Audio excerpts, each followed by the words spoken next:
चलो भाई देखो अब मैं क्या करता हूँ। मेरा सवाल कांग्रेस पार्टी से ये है कि आप बीजेपी को कह रहे हैं कि वो नकली हिंदुत्व का बढ़ावा कर रही है, तो वही जब राहुल गांधी है, जब इफ्तार की बात आती है या रमजान की बात आती है तो नमाज पढ़ते हुए या रमजान इफ्तार पार्टी करते हुए दिखाई देते हैं, पर जब बात श्री राम की आती है तो उनके चरित्र पर वो सवाल उठा देते हैं। ऐसा इससे कब जिससे सवाल है, आप कह रहे हो कि मीडिया का साथ मिलेगा, आप कैसे मिलेगा? आपको मंच देते हैं, आप कहीं जाते हैं विदेश, उसका भी दिखाते हैं, क्या आपके लिए वोट मांगने चली जाए गली गली मीडिया? राहुल गांधी है वो स्टेटमेंट यूज करते हैं इन हिंदुत्ववादियों को भगाना है। कहाँ बोला उन्होंने? व्हाट्सएप पे होगा? नहीं व्हाट्सएप पे नहीं, मैंने देखा था। नहीं व्हाट्सएप की बात है ही नहीं। उन्होंने कहा नफरत सिखाता है, उन्होंने ठीक कह रहा है लड़का। मेरा सवाल कांग्रेस से रहेगा कि 20 नवंबर 1948 में जब यूसीसी के बारे में जब पहले डिबेट हुए थे, 3 दिन के डिबेट में, उसमें बहुत सारे नेता थे जो यूसीसी को सपोर्ट करते थे और संविधान सिर्फ एक मेंबर से नहीं बना, 300 में से 75 मेंबर वो थे जो जिनको संविधान का भी ज्ञान था और कुरान का भी ज्ञान था, वो लोग भी इस चीज का सपोर्ट करते थे। और जब मॉडर्न टाइम में आज जब बीजेपी यूसीसी की बात करती है तो आपके पेट में क्यों मिर्ची लग जाती है? इस यात्रा से राहुल गांधी कितने भारतीयों को जोड़ पाए हैं और क्या ये यात्रा उन्हें प्रधानमंत्री की कुर्सी दिलवा पाएगी? कि ये भारत जोड़ो यात्रा है या मोदी से भारत तोड़ो यात्रा है? मोदी से, अच्छा मोदी विरोधी। आप गारंटी देते हैं कि सिर्फ साथ चलने से पूरा का पूरा भारत जुड़ जाएगा? क्योंकि मेरे हिसाब से भारत उसी दिन जुड़ गया था जब मोदी जी के कहने पर पूरे भारत ने एक साथ कोरोना से लड़ाई करी थी, एक साथ गर्दन बजाए थे। जुड़ जाएगा चलने से भारत? मैं तो आज वो खाली चम्मच लाया नहीं तो बजा भी देता हूँ। इनको बड़ा रखता थाली बजाने से और दिया जलाने से कोरोना भाग जाएगा, तो चरखा चलाने से अंग्रेज भाग रहा था। तो दोस्तों आज के इस वीडियो में हम देखने वाले हैं कि कांग्रेसी प्रवक्ता आलोक शर्मा को ऑडियंस ने ही धो डाला, किस तरह से उनकी पोल खोल डाली और कांग्रेस को पूरा एक्सपोज कर दिया दोस्तों। और इस वीडियो में देखेंगे इसमें सुधांशु त्रिवेदी भी देखने को मिलेंगे और भी कई सारे बीजेपी और कांग्रेस के नेता आपस में चीखते चिल्लाते हुए लड़ते हुए नजर आने वाले हैं और कांग्रेस पूरी तरह से एक्सपोज होते हुए नजर आने वाली है। तो दोस्तों ऐसी वीडियो लगातार आप तक पहुंचाते रहेंगे और कांग्रेस जैसी पार्टी को एक्सपोज करते रहेंगे, तो प्लीज चैनल को सब्सक्राइब कर लीजिएगा। जो भी लोग फेसबुक से देख रहे हैं तुरंत फॉलो करिएगा ताकि लगातार आपकी इसकी अपडेट्स आपको दे पाए लेटेस्ट डिबेट के। और दोस्तों आइए देखते हैं पूरा वीडियो क्या है, पूरा वाकया क्या है, उसके बाद मिलते हैं। चलिए देखते हैं पूरा वीडियो। मेरा सवाल कांग्रेस पार्टी से ये है कि आप बीजेपी को कह रहे हैं कि वो नकली हिंदुत्व का बढ़ावा कर रही है, तो वही जब राहुल गांधी है, जब इफ्तार की बात आती है या रमजान की बात आती है तो नमाज पढ़ते हुए या रमजान इफ्तार पार्टी करते हुए दिखाई देते हैं, पर जब बात श्री राम की आती है तो उनके चरित्र पर वो सवाल उठा देते हैं। ऐसा इससे कब सवाल उठाया उन्होंने? राहुल गांधी ने। कब उठाया? व्हाट्सएप यूनिवर्सिटी से पढ़ा हुआ नहीं, मैंने आपको कहा था ना, जरूर वहीं से आ रहा है सारा ज्ञान। वहीं से नहीं किसी की टोपी लगाए फोटो भेजो आपको, वो तो एडिटेड और किसी की भेजो। ये इसका दिल नहीं मान रहा, ये कह रही वो एडिटेड हो सकती है। ये आपको लड़ना है, ये छवि की लड़ाई कांग्रेस पार्टी की लड़ाई है और आप कभी व्हाट्सएप पे बरसिए, कभी सोशल मीडिया पर, तो आप लोगों से ताकतवर कोई है ही नहीं सर। हमारे जो मीडिया के साथी हैं हमारी मीडिया के साथी हमारी मदद करें क्योंकि मीडिया के साथी लड़ाई लड़नी नहीं है। जल्दी से पूछिए। आलोक जी से सवाल है, आप कह रहे हो कि मीडिया का साथ मिलेगा, आप कैसे मिलेगा? आपको मंच देते हैं, आप कहीं जाते हैं विदेश, उसका भी दिखाते हैं, क्या आपके लिए वोट मांगने चली जाए गली गली मीडिया? सर बताइए आपको कैसा साथ चाहिए? मीडिया का काम केवल ये नहीं कि विपक्ष को स्थान देना, मीडिया का काम है सरकार की कुरीतियों को भी उठाना, केवल प्रधानमंत्री से नहीं पूछना। तो अभी आप सवाल पूछे। नहीं, गलत बात है सर। आप जो बोलते हैं, आप जो भी मुद्दा उठाते हैं उसको मीडिया नहीं दिखाती क्या? आप हड़ताल करते हैं वो भी दिखाती है, कोई भी स्ट्राइक करते हैं तो उठाया जाता था, वोट मांगने चाहे वो 2G हो, कोलगेट हो, तमाम हो, अडानी पर मीडिया पक्ष रखते हुए मिला। मीडिया नोटबंदी की वकालत करते हुए वही शुरू करना। अडानी पर आपने वैसे दूसरे चैनलों का बोझ लेके यहाँ बताया कि आज तक, तो प्लीज सर दूसरे चैनल का बोझ वही निपटाइएगा। नहीं दूसरे चैनल का बोझ वही निपटाइएगा, आज तक तो मैं मानता हूँ आज तक, हाँ बोलिए, मानता हूँ आज तक काफी हद तक चलिए आप कंजूस दिमाग से इतना तो निकला। चलिए मेरा सवाल बीजेपी से है, वो कह रहे थे कि कांग्रेस क्या कहते हैं हिंदुत्व का सहारा लेती है और स्टार्ट कर दिया, लेकिन 2022 के जब चुनाव यूपी में हुए थे तो उन्होंने भी तो राम मंदिर का सहारा लिया था और वो हमेशा हर चुनाव में सहारा लेते हैं। हमारा दूसरा सवाल ये है कि जो अभी राष्ट्रीय भवन जो हुआ है उसी दिन जब राष्ट्रीय भवन का उद्घाटन हो रहा था, संसद भवन का जब उद्घाटन संसद भवन का जब उद्घाटन होता और उसी समय शाम को हमारे देश की बेटियां जो ओलंपिक में मेडल जीत के आई थी वो उतने दिनों से धरना दे रही थी, लेकिन उनको उसी बेरहमी के साथ घसीटा गया, उनको जेल भेजा गया, ना उनके ऊपर सुनवाई हुई ना कुछ हुआ, और जो जिनके ऊपर उन्होंने केस किया है वो खुलेआम घूम रहे हैं। इसका क्या? सबसे पहली बात तो सुनिए कि राम मंदिर की बात आप जो कर रहे हैं कि उत्तर प्रदेश के चुनाव में हमने राम मंदिर हमारे एजेंडा में कब नहीं था, जरा बता दीजिए। हम राम मंदिर की बात क्यों नहीं करें? ये हमारे लिए गर्व का विषय है, हमारी आस्था का विषय है। हम राम मंदिर के बारे में तो बोलेंगे। सवाल तो उनसे होना चाहिए जिन्होंने इस हिंदुस्तान में राम के अस्तित्व को नकारा। 350 साल लगा दिए मंदिर बनवाने को, कोर्ट में जाके कहते थे रुक जाइए हुजूर, चुनाव की बात। अब दूसरी बात, एक प्रश्न का और था, जैसे संसद भवन का उद्घाटन तो उस दिन हमारी पहलवान बेटियों के साथ ही हुआ। बेटियों के साथ पूरा देश है, इस देश का कानून है और आज कानून अपने हिसाब से काम कर रहा है, लेकिन देश का कानून तो मतलब ये नहीं है कि आप कानून को अपने हाथ में ले लें। जब दिल्ली पुलिस ने उनको कहा वो जगह खाली कीजिए धरना प्रदर्शन की, वो लोग नहीं जा रहे थे, इसलिए उनको उठा के वहां से हटाया गया और आज कानून और कोर्ट अपना काम कर रहा है। न्याय व्यवस्था पे भरोसा रखें। बात तो सही है। मेरा सवाल आपसे है कि जो राहुल गांधी है वो स्टेटमेंट यूज करते हैं इन हिंदुत्ववादियों को भगाना है। कहाँ बोला उन्होंने? नहीं व्हाट्सएप पहले मैंने देखा था। व्हाट्सएप की बात है ही नहीं। उन्होंने कहा नफरत सिखाता उन्होंने, वो ठीक कह रहा है लड़का। तो कर्नाटका में जैसे उन लोगों ने पटाखे फोड़ के, उनकी जो कम्युनिटी, उनके जो सपोर्टर्स हैं, वो ऐसे पटाखे फोड़ के पाकिस्तान जिंदाबाद कहते हैं। वो आप ही के लोग थे ना वो कर्नाटका। कुछ जगह से तस्वीरें आई थी जहाँ पर पुलिस रोक रही थी उन्हें और पाकिस्तान को लेकर नारेबाजी। कांग्रेसी नहीं, कोई लोग थे, उन पर कानून अपनी कार्रवाई करे। सरकार किसकी थी? आपकी बन गई थी।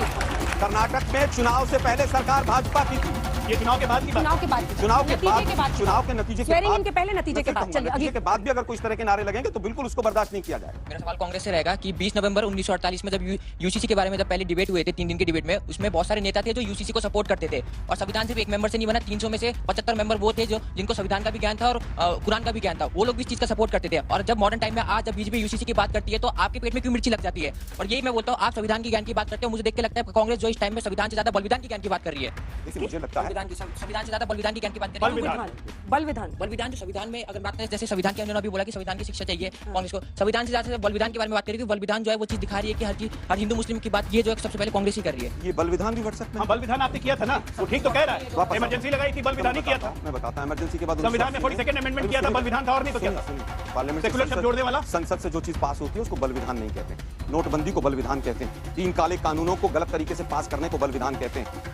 समझ आया? बलविधान वापस इमरजेंसी लगी, संविधान के दायरे में लगी, संविधान के दायरे में जो गलतियां जस्टिफाई कर रहे हैं। इमरजेंसी का जस्टिफिकेशन ताली बजाइए इनके लिए। गजब है भाई। बोलिए। जिन लोगों ने ताली बजाई वो जरा बताएं इमरजेंसी कौन सी धारा के तहत लगी? क्या वो संविधान में धारा नहीं थी? क्या वो जोड़ी गई थी? क्या जोड़ा गया था? बताइए ना भाई। इमरजेंसी के दौरान क्या जोड़ा गया? अरे भाई सुनिए, जनरल इमरजेंसी, फाइनेंशियल इमरजेंसी दोनों संविधान का हिस्सा है आज भी। और अगर इमरजेंसी क्यों जोड़ा गया था? इतनी बुरी चीज है तो संविधान से बोलिए हटाया 9 साल से आप कांग्रेस के खिलाफ इमरजेंसी में अच्छी बात है। आप कांग्रेस वापस के खिलाफ इमरजेंसी से सेकुलर शब्द जोड़ते थे। अंजना जी, लालू जी का भाषण है पटना यूनिवर्सिटी में, सेकुलर शब्द जब जोड़ा गया था 42nd इमरजेंसी। अरे इसमें मत बोलिए, लेकिन मृत्युंजय लालू जी ने तो अपनी पूरी राजनीति शुरू की इमरजेंसी के खिलाफ जेपी के साथ। समय परिस्थितियों के अनुसार लड़ाई लड़ी गई, आज इससे ज्यादा खतरनाक। ठीक है, आपका इसमें जवाब लेंगे। आलोक जी को बोलने पहले। देखिए, मुझे लगता है इमरजेंसी हुई, उसमें कुछ प्रावधान गलत हुए, हमने भी माफी मांगी। इमरजेंसी के बाद तो इनकी सरकार आई। 1980 में जनता ने पूर्ण बहुमत इंदिरा जी को वापस दिया, जिनको ये तमाम नामों से पुकारते थे। जनता हमसे ज्यादा समझदार थी, इनसे ज्यादा समझदार। ठीक है, वापस आता हूं। वही जनता 14-19 में इनको लेकर यूनिफॉर्म सिविल कोड की बात कही। देखिए, भारत विविधताओं का देश है। एक ट्राइब में भी 3 मैरिज करने की अनुमति है, एक जाति में भी है, किसी धर्म में, एक राज्य में दूसरा कानून है, दूसरे में तीसरा कानून है। और उनकी सबकी मान्यताओं की इज्जत करना, सम्मान करना, ये भारत का संविधान कहता है। और उसको तोड़ना शुरू हो गया। ये एग्जाम्पल मणिपुर आपके सामने है, जहां पर अगर आप उनकी मान्यताओं को उनको डिस्टर्ब करेंगे तो मणिपुर की तरह घटनाएं घटेंगी। यूनिफॉर्म सिविल कोड आए, लेकिन उसका केवल धर्म के आधार पर दुरुपयोग हो, हम उसके खिलाफ। ठीक है, कांग्रेस का मोटिव क्या है कि हिंदुत्व को लेकर मोटिव क्या है उनका बोलने का? नियत क्या है आपकी हिंदुत्व को लेकर? छोटा छोटा जवाब जल्दी से आलोक जी आपसे शुरू करें। धर्म को लेकर किसी भी राजनीतिक दल की नियत क्या हो सकती है? हम हर धर्म का सम्मान करते हैं। हम केवल ऐसा नहीं कहते कि दूसरे धर्म को मार दो, काट दो। धर्म को लेकर ध्रुवीकरण बीजेपी करेगी, आपकी चिंता रहती है और इसी से आपकी राजनीति प्रभावित हो रही है, हाँ या ना? देखिए, पूरी तरह से राजनीति हमारी नहीं, पूरा देश प्रभावित होगा। तो दोस्तों, आपने देखा किस तरह से कांग्रेसी प्रवक्ता आलोक शर्मा कितने खुश होते हुए नजर आ रहे थे जब तक सुधांशु त्रिवेदी ने नहीं बोला था। और जैसे ही सुधांशु त्रिवेदी बोलना शुरू हुए हैं, आलोक शर्मा का दोस्तों मुंह एकदम छोटा सा हो गया और आलोक शर्मा चीखने चिल्लाने लगे कि भारत जोड़ो यात्रा में हम बहुत ज़्यादा सक्सेसफुल हो गए हैं, हम यहाँ बहुत सक्सेसफुल थे, वहाँ बहुत सक्सेसफुल थे और आगे आने वाले चुनाव में कांग्रेस जीतने वाली है और राहुल गांधी बनने वाले हैं अगले प्रधानमंत्री। तो दोस्तों, जो इनका सपना है ये सपना ही रह जाएगा। ये आप कमेंट बॉक्स में जरूर बताइएगा किस तरह से इनका सपना ही रह जाने वाला है। और नरेंद्र मोदी जी फिर से इस बार आने वाले हैं अगले चुनाव में जीत करके। और दोस्तों, बात करें कि यूपी में भी दोस्तों बीजेपी की सरकार जीतने वाली है। शायद प्रधानमंत्री, शायद जो सीएम है योगी जी शायद चेंज हो जाए, या तो नहीं चेंज हो सकता है, वह तो हो सकता है वही रहे। ये आप अपने ओपिनियन कमेंट बॉक्स में बताइएगा कि कौन होना चाहिए नया सीएम, बीजेपी की तरफ से कौन होना चाहिए नया सीएम हमारे उत्तर प्रदेश का, ये आप कमेंट बॉक्स में बताइएगा। और दोस्तों, आज के डिबेट वीडियो की बात करें तो अंजना ओम कश्यप भी चढ़ बैठी थी और दोस्तों कौन, सुधांशु त्रिवेदी जब चढ़ बैठते हैं ना तो सामने कितने भी सारे प्रवक्ता हो, कितना भी कोई दोस्तों ज्ञानी हो, वो वहाँ पे शांत होकर बैठ जाता है, क्योंकि जब वो बातें करते हैं फैक्ट के साथ। तो दोस्तों, अगला जो होता है पार्टी, चाहे सुप्रिया श्रीनेत हो गई, चाहे दोस्तों आलोक शर्मा हो गए, चाहे दोस्तों विवेक श्रीवास्तव जैसे कम्युनिस्ट बेशरम टाइप के लोग हो गए, वो पूरी तरह से दोस्तों बैकफुट पा जाते हैं और केवल चीखने और चिल्लाने लगते हैं, जिसमें कोई दोस्तों साक्ष्य की बात बात नहीं होता है, जिसमें कोई फैक्चुअल बातें नहीं होती, ऐसी कोई खास बातें नहीं होती हैं कि जो वाकई में उनकी पार्टी ने करके दिखाई हो। और कांग्रेस को इस तरह से एक्सपोज करते हैं दोस्तों, कांग्रेस को इस तरह से एक्सपोज करते हैं सुधांशु त्रिवेदी।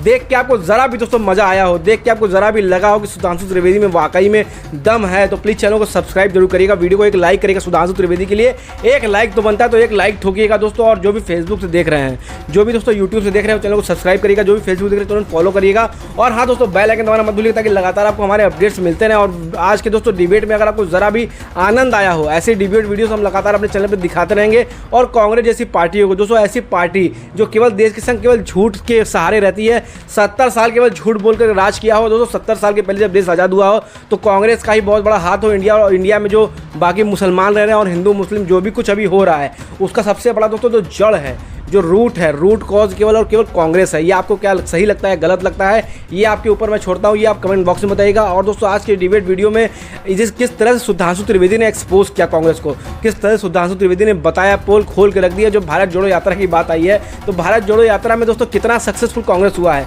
आपको क्या लगता है कि भारत जोड़ो यात्रा में कितना सक्सेसफुल हुए राहुल गांधी, ये आप कमेंट बॉक्स में जरूर बताइएगा, अपनी ओपिनियन जरूर दीजिएगा दोस्तों कि कांग्रेस है वो अगले बार जो चुनाव होने वाला है उसमें कितनी सारी सीटें ले आ सकती हैं, ये जो भारत जोड़ो यात्रा है उसकी कितनी ज़्यादा फायदे देखने को मिल सकते हैं, और क्या नरेंद्र मोदी जी फिर बार पूर्ण बहुमत की सरकार बनाएंगे, ये आप कमेंट बॉक्स में बताइएगा। मिलते हैं किसी और दिन इससे भी अच्छे, इससे भी शानदार डिबेट वीडियो था, तब तक के लिए जय।